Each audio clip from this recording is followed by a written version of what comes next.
Hi, welcome. I'm Anna Jones. I'm going to make you a recipe from this book. It's called Easy Wins. It's mine. It's not mine, it's yours. It's all of ours. I'm going to make you the pickle stew. This is it. From Easy Wins. I am a big pickle fan. I put pickles on everything.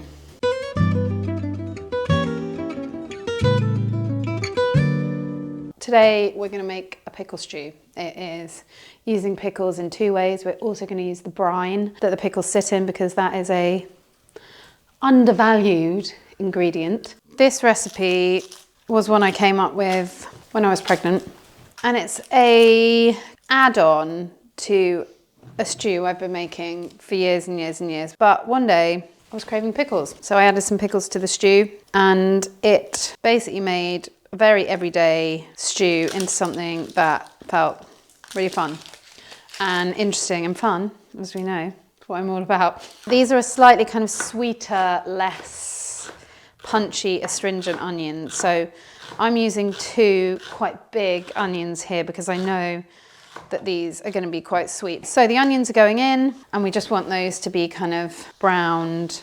So I've got a little bit of olive oil in there. I'm going to add a bit of butter as well, just because I want this stew to be lovely and kind of rich.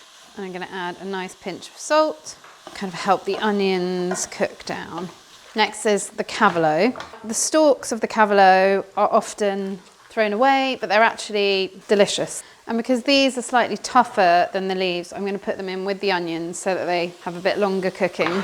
Jarred beans, the love of my life. And I always find that the jarred beans, for some reason, are cooked more evenly, are better seasoned, and are generally more delicious. But 2 tins of cannellini or haricot beans would work perfectly here as well. Just going to roughly chop this. You could tear it as well if you wanted to. Quite satisfying, actually. So these onions are getting there. They're kind of browned and crispy. I'm going to take some of them out. These ones that are still in here are going to be our topping. And I want to put a little bit of the cavolo in here and add a tiny bit more oil. And then the idea here is to kind of have the cavolo and onions really, really crisp up. So this becomes a kind of really crispy topping for the stew. You know, this is something I'm quite a fan of doing in cooking. It's basically using the same ingredient, but trying to get kind of 2 textures out of it.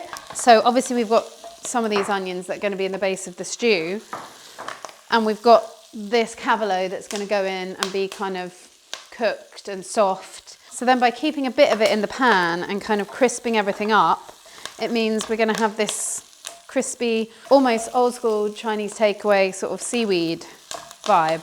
These onions are really nice and crispy. The cavolo is kind of crispy. So we're just going to keep that there for our topping later. And these onions are going to go back in the pan.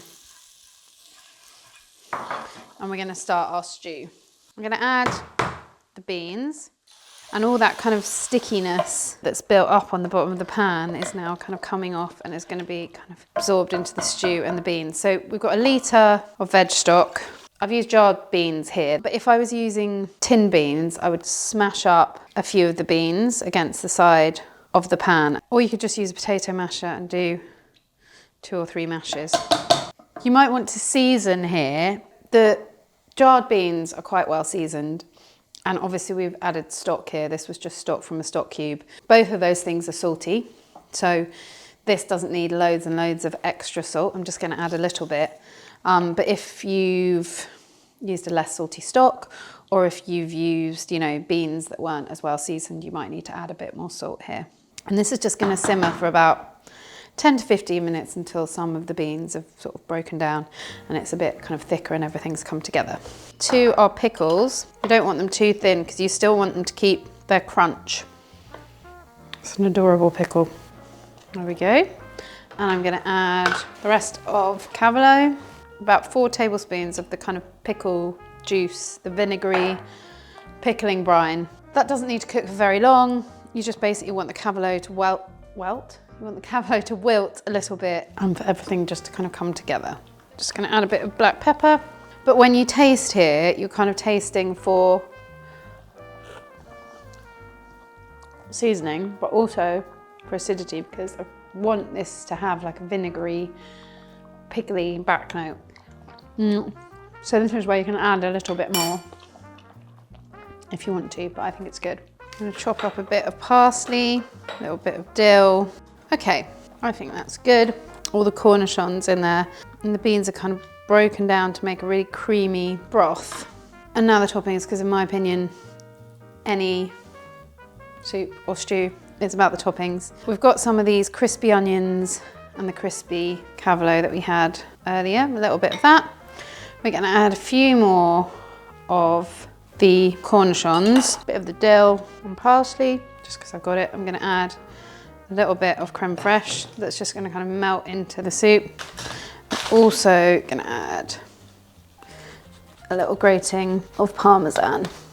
It's probably gonna be quite hot. I'll try it anyway. Very good. It's got lots going on, lots of textures. The pickles and the pickle vinegar just gives it this really like nice, fresh, bright feeling. Are you pleased with that for dinner? My pleasure.